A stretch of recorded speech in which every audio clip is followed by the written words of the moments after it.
बाबूजी, तोर दाई कहाँ है रे? बाबूजी, हट रे। बाबूजी, बाबूजी, बाबूजी।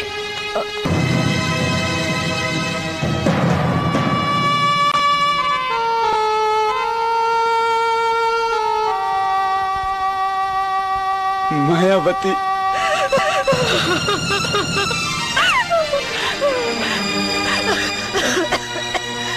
तोर अति का औकात, चेन माँ तुला अपन कोख ले जन्म दिस, उही ला अपन घर के नौकरानी बना डरे। बाबूजी, आप गलत समझो तो बाबूजी, मैं तो माला तोर नातिन के देखभाल करे बर ला रहा हूँ बाबूजी।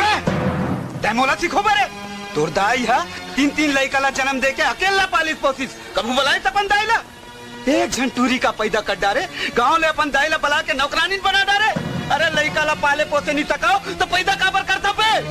बाबूजी मोर काकर बाप रे, मर गए तोर बाप। जा तोर दाई सामान ला लेके आ। बाबूजी मोर बात तो सुनो। चल वो तोर सामान कहाँ है तेला चोर?